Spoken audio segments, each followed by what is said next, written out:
what inspired that? So many things. I think it was just one, my mother's drive to encourage me to do what I love, coming from a creative family, and just simply expressing myself through the arts. I come from a singing background, and to me, music and film helps each other. I don't know what people consider me most as, but I know music dictates my every emotion, and I take it in every film that I do. And I started out singing first, but then film became another passion and another way to express myself, if that makes sense. So I know you didn't get a chance to work too many jobs before you became a professional singer and actress, but Burger King, I know you had a stint at, and you were also working on cruise ships before you did Idol. What did you learn from doing those jobs before you went to your Idol audition? That's such a great question. Okay. When I started working at Burger King, I was like 16 maybe, and I used to sing in the drive-thru to the customers because that was my microphone. So any way I could express my art and do what I love, I took those opportunities. And when I was about 18, I said, you know what? I'm going to quit working here and I'm going to use my gifts and my talent to make my living. And that is my definition and ideal of a career. And when I worked on the Disney cruise ship, I used it as my test. I said, now if I can get through the cruise ship, that means I'm cut out to do something such as American Idol. But if I can't take this task and make it through it, then maybe I shouldn't go. But I made it. And so, a day or two after I got off the ship, that is when I went and auditioned for Idol. And I said, once I hopped on that roller coaster, it hasn't stopped since. It's been a blessing. And I knew then in that moment, I said, I will. God spoke to me and said, you will never, ever be at home for good again. And I've been running ever since. So I feel like that roller coaster is still going on. Well, I think a lot of people forget that you didn't win Idol, but it's sort of a lesson in adversity that you placed 7, one of the all-time sort of ridiculous upsets. And how can you talk a little bit about going from Idol to Dreamgirls and how that opportunity came to you? My God. Or how you worked to get that opportunity, I should say. I feel like, well, I don't even know. That's a really good question. I don't know if I've ever been asked that before, but I feel as though everything prepares you for the next and nothing is just. It could be the smallest job. It could be, the simplest thing, but I've always noticed it prepares you for the next. And I feel as though Idol helped prepare me more spiritually and faith-wise, if you can go with me there. Whereas when I went for Idol, I ended up saying, well, I'm going to do this for the experience because I allow people to talk my faith down. And because of that, I'm blessed to still be able to experience it. So by the time Dreamgirls goes around, I said, I'm not going to allow anyone to interrupt my faith. I have been given a second chance, and I am going to use that opportunity to make the best out of the opportunity. And to this day, I say, if you give me the opportunity, I will make it work. You want to make this stand up? Well, we're going to watch a clip right now from Dreamgirls, and then we can talk a little bit more about that.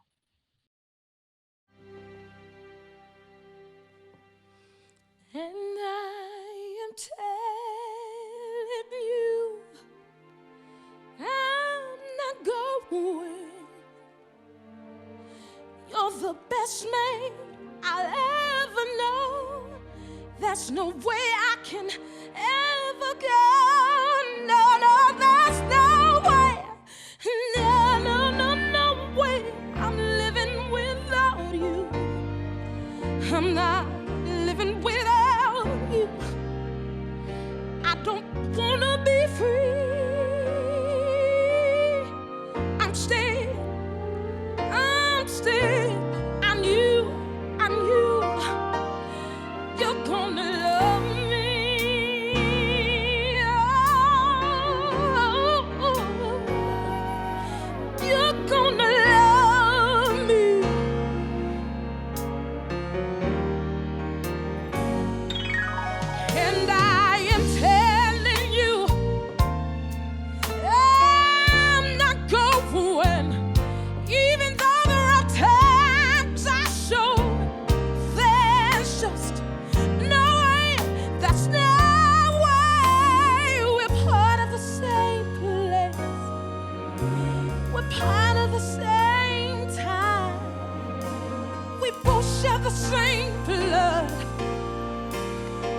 don't have a shame.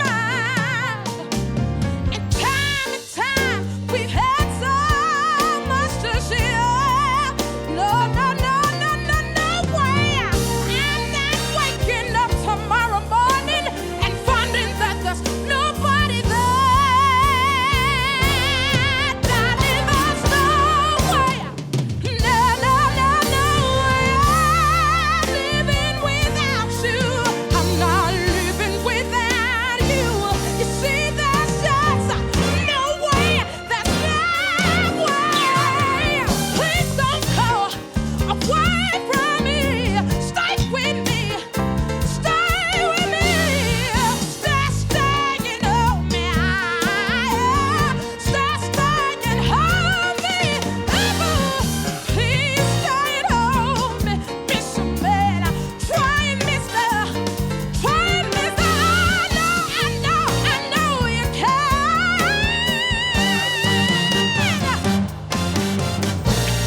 Tear down the mountain, yeah, scream and shout. You can say what you want. I'm not walking out.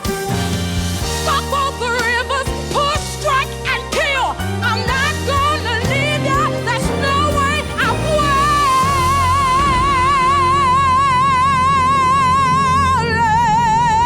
And I am telling you, I'm not going. You're the best man I'll ever know. There's no way I could ever go. No, no, there's no way. No, no, no, no way. I'm living without you. I'm not living without you. Not living without you. I don't wanna be free. I'm staying. And you, you're gonna love me.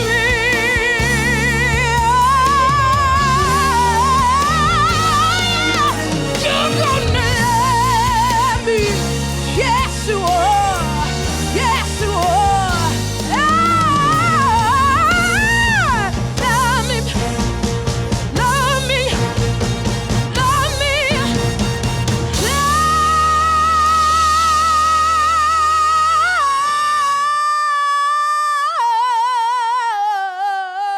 Love. You're gonna love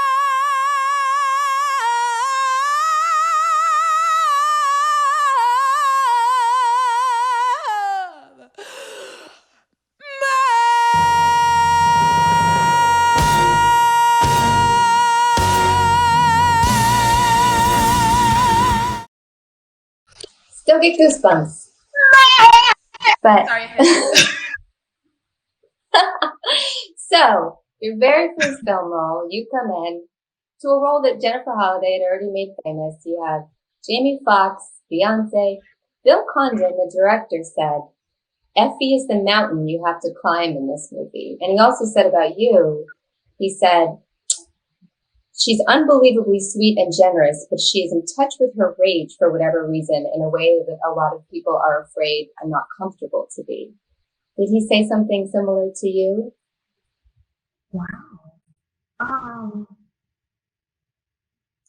Your comments and stuff when you said Jennifer looks nice. I didn't get angry, which is and has always been like the biggest challenge for me. But I like to be as raw and honest as I can possibly be.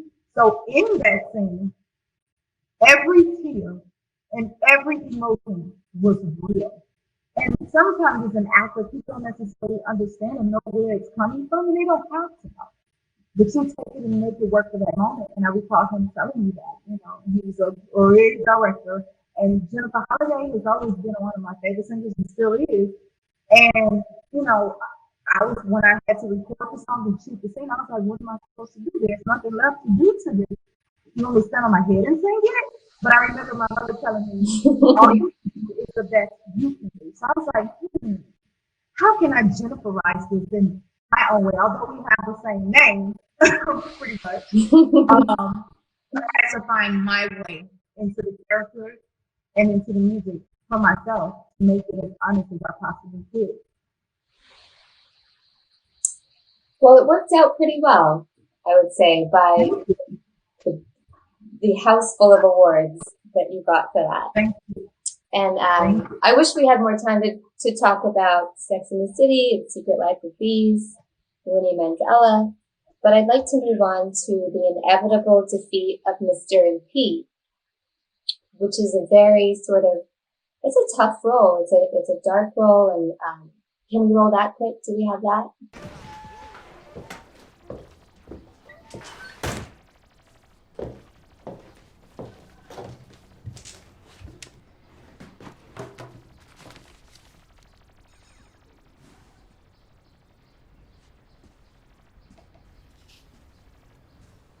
Brought us cereal and milk and everything. Take the card and go to the store. I told you, do what the store took it. You have to go get it. I circled the ones you could do. They probably don't care about background checks. This is what you think of me? I wasn't about to circle rocket scientist if that's what you mean. Mister, what's your problem? My problem? I'm the one with the problem? You gonna stop talking to me like I'm your goddamn child. I'm your mother. You think I'm satisfied with this life? I'm not. I'm just trying to get things in order. You been saying that for how long now? I'm sick of hearing that. You know what I'm sick of? I'm sick of you. You in your smart-ass mouth. You keep on talking shit, I'm gonna kick your nappy-head ass out for good. What's the difference? I'll be better off. That's the shit I'm talking about. You just know everything, don't you? Don't you?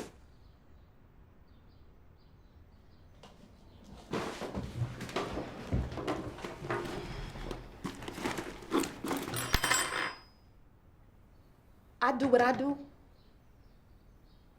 'cause ain't nobody gonna help me. They never have, they never will.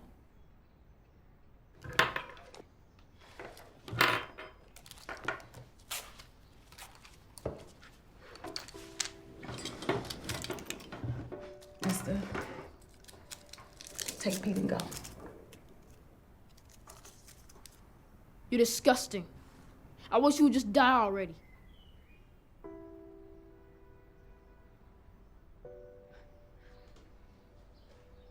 At least we got that in common.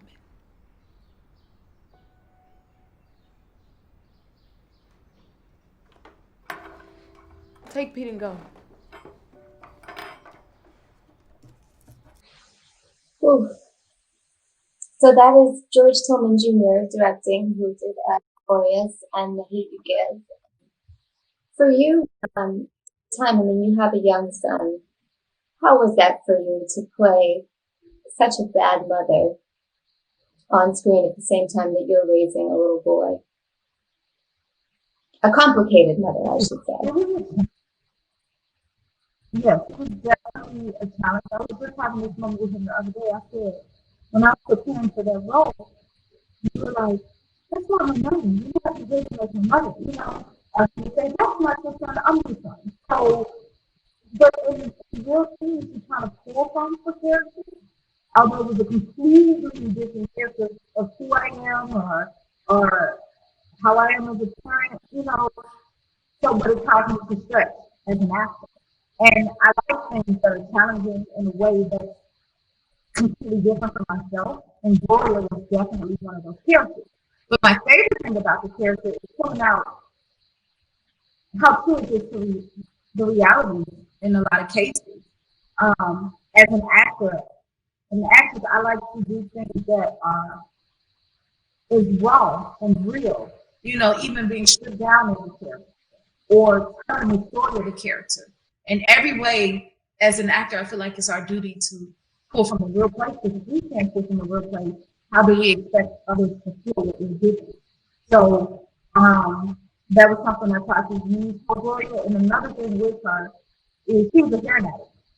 And I've never had a drug in my life. I've never had a drink in my life. So I was like, I really don't even know how to connect to this character in this way. And so I had to find other ways to be able to attach myself to the traits of her character to make it seem, you know, authentic and honest coming from herself. So I think Gloria is a good talent. And she's probably one of my favorite characters I've ever played this show. Very More than- convincing tattoos too. I forgot about that. So Than that. in Chirac, Yeah, you know, which is it's another. That's a Yeah. hometown movie for you. Oh, sorry, I lost you for a second. But we're gonna another sort of very difficult role as a mother in Chirac. And even though you don't have a ton of screen time, it's a very impactful role. Can we watch that clip as well for Chirac?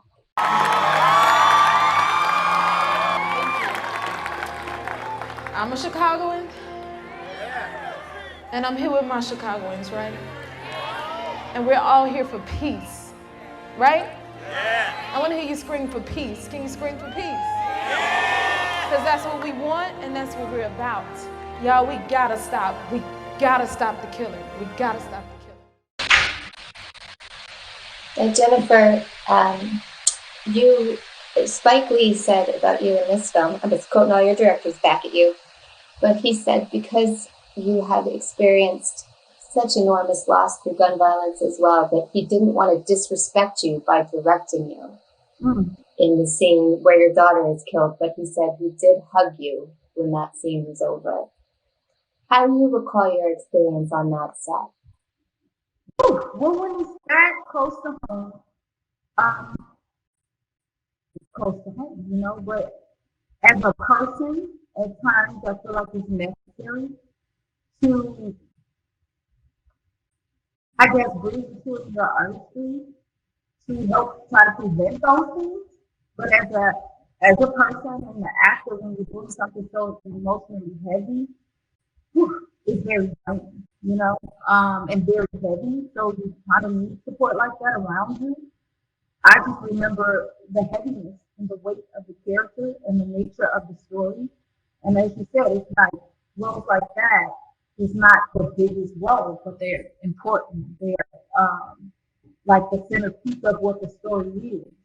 And a lot of times it carries a lot of weight. But then that's how we make a difference too, is through artistry and through the art of acting, through the music, and through all of those things. In some ways I feel like it's healing. Because even on that set, it was real mothers who were there, who lost their children. And I happen to be the vehicle to help tell their stories, our stories, of mothers who lost children, of people who've lost family members to gun violence, of Chicagoans, you know what I mean? So that's a huge weight to carry and story to tell, you know, which makes it that much more important to me because I like things of substance, and that makes a difference, and that, you know, in a good way, if at all possible, if it could be healing to somebody, if it could be a testimony to somebody, you know, in any way possible, that to me is what makes the difference and makes it really cool. I neglected to mention, I'd love to go back real quick. How was the experience of doing theater for you? Because The Color Purple, again, an iconic story, but you know, you had done a bunch of film and some TV at that point. How is it to play a character in front of an audience like that every night, you know, whatever it is, 8 times a week? Well, first, Miss Hudson missed not one show. I had a perfect opinion. You know what? it was new every day. And I think it's something that I would suggest for all actors to do. Don't, you know, just in any form of art, to just expand yourself, experience it. I feel like I haven't, the only place I even performed on the sea. I haven't been out of space yet. I'm like, I think I've covered every form of a stage, but I think it's great to like build your craft, expand yourself, learn different languages, because I did not go to acting school. I've been learning as I go, you know, so to walk into theater and learn a different language or a different approach, performing in front of a live audience. So I think it helps expand you, and I suggest it for anyone.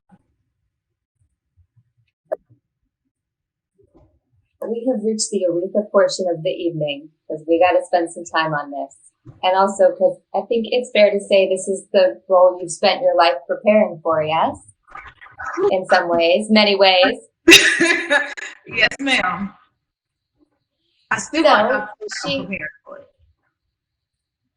She chose you. It was right after you'd won the Oscar for Dreamgirls, when you were probably already in a crazy cloud of Yes. disbelief. And you met in New York. She asked you to play this role, but that was 12 years ago. What was the process from then? I know you spent a lot of time with her, just really getting to know her, but what was the process with and without Aretha for your preparation for this? Well, first of all, I'm a fan, as many of us are. I think majority of us. So I feel like I was already studying unconsciously. Even my American Idol audition song was "Share Your Love with Me" by Aretha Franklin. The song I sang on the American Idol tour was "Since You've Been Gone" by Aretha Franklin. So it's like sometimes God is preparing you for what you're gonna do later in the future in a way. And it wasn't until Dreamgirls when everyone's like, okay, you won an Oscar on your first film. What's going to top this? First of all, only God can top it. And then two, I was like, well, the only thing I feel that could compete or compare or parallel or be above this, or like a Dreamgirls Part 2 would be to play Aretha Franklin. And that's when that dream came about. And right after the Oscar, we met about it. So I feel like life has been that teacher. And just being a fan of hers, because even preparing for the film, I'm like, well, I've sang almost all of these songs, and she's been a blueprint of my career. Just that one, you know? So in ways like that even, and obviously it's been far more preparation and preparing to play her. And even after last night, I was like, I'm always like, okay, what else can I learn? I mean, a legend and to that magnitude of Aretha Franklin, so many layers, you know, so you can never stop learning, you know, and so I'm still in Aretha school.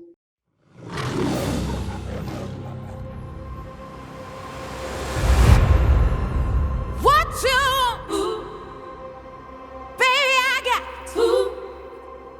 what you need. You know I got it. All I'm asking is for respect. How many albums have you had? 4. And no hits. Honey, find the songs that move you. Until you do that, you ain't going nowhere. R-E-S-P-E-C-T. Find out what it means to me. R-E-S-P-E-C-T. Sing Cat-T-C-D. Aretha, you do talk, don't you? Not just sing? I'd like you to call me Miss Franklin.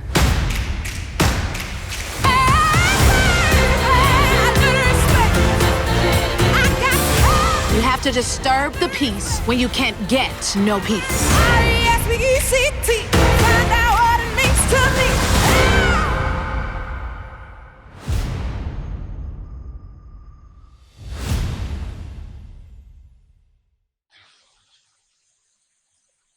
So in this movie, we got you, obviously. We have Forrest Whitaker, Damon Wayans, Audrey McDonald, Mary J. Blige. So, as we've said before, it's a lot of yes, a lot of EGOT in that mix. But you also have a theater director, Liesl Tommy, who won, she was nominated for a Tony for Eclipse with Lupita Nyong'o on Broadway.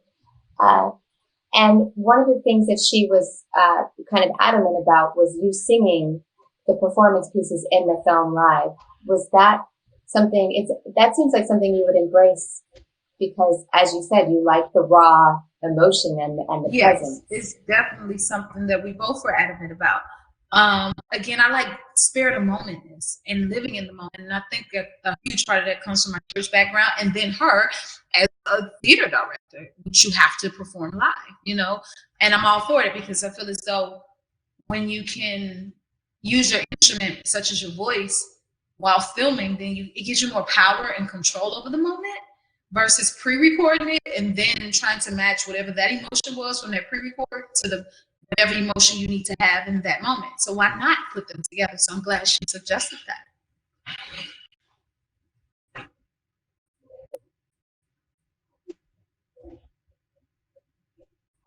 Biopic where you do Aretha's entire life. So you really just focus on a few decades, the kind of early formative part. How much was Aretha able to sort of share with you about those moments to help you, besides the, obviously all the archival footage and recordings that you'd be able to? Aretha, spoke to me a lot about like life and her life.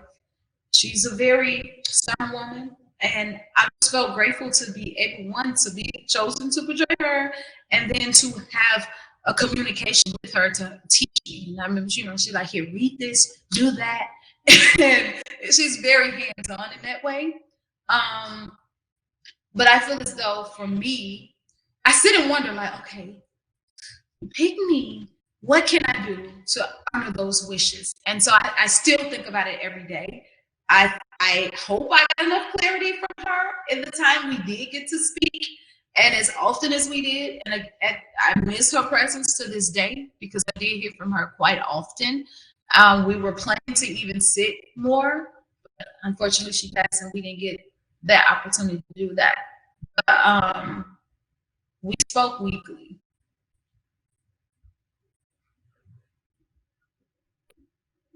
What do you think her favorite part of the film would be if she had gotten a chance to see it? Well, one, definitely see her legacy, obviously, being captured in that way. It was something she was very passionate about, meeting her wishes of that. And she asked me, and how are you going to portray me? I said, well, ma'am, how would you like to be portrayed? So when I sit and think of that question, which was one of her first questions, I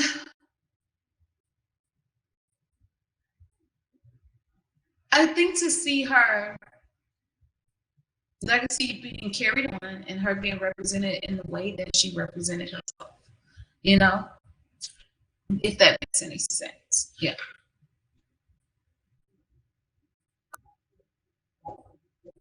Sort of how to top Dreamgirls, and this kind of being the only thing that could. But you got to tell us a little bit about your future plans, or whatever you can reveal about the projects you have coming. My future plans for the project I have coming? Well, yeah. Whatever projects you're working on that are exciting to you right now. My mind is on respect, like everyone else's. And I know we got away, but y'all is coming. And that's part of that, because no Miss Franklin will want her moment to be done right. And it's like, we can't play with the queen of soul. That's Aretha, okay? And so to honor that in the best way possible, she deserves to have her moment in her time, and that is what she would want. And it's like, well, we got that much. So I'm most excited about the film, to do more music. I want to direct, I want to produce, and I'm just grateful to be able to do what I love, and hopefully to inspire, all the students and artists and actors to live their dreams and to do what they love, and continue to inspire others to do what they love. So that's more than enough for me, and I am so grateful to have been able to use my gifts and my talents to make my living and to simply do what I love. And I'm grateful, Do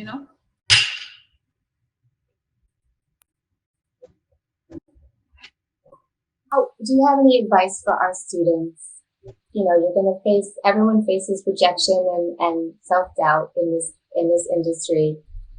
What would you say has kept you going throughout your career? Is don't lose your passion and know why you do what you do, and it's because you love it. Also, nothing is just. Oh, it's just this. Oh, they just gave me that. Treat everything the same. If you do it because you love it, you will, and it will make room for you. again, nothing is just I can't stand at work, and it's like no, but that could lead to, and that could lead to. Because had I not went on the shift, I probably wouldn't have made it to Idol. Had I went to Idol, I wouldn't have made it to Dreamgirls. Had I made it to Dreamgirls, I wouldn't have made it to Respect. You see what I'm saying? So don't count out things and put your all in everything you do. Okay, because your work will make room for you. Your talent will make room for you. And if you do it because you love it, you're not going to be worried about if they told you yes or no. And that's how, I've been blessed to do what I do, is because I only want to do everything for the experience. I just want to sing here. I want to perform there, or I want to play that role. And look at all the room it's made for me. So if we all keep that attitude, you keep that attitude and just do it for your passion, you'll get there. And if nothing else, you're doing what you love. Well, Miss Jennifer Hudson, Respect is in theaters August 13th, 2021. Thank you so much for joining us, our Virtuoso Award winner. And thank you, all of the SCAD Savannah Film Festival viewers, for coming with us. That is a weapon. Be careful No, with I that. really do. Thank y'all so much. I didn't mean to interrupt you, but I'm happy about it. Thank See, you. I don't do nothing. Right. Thank you so much Thank for you. joining us.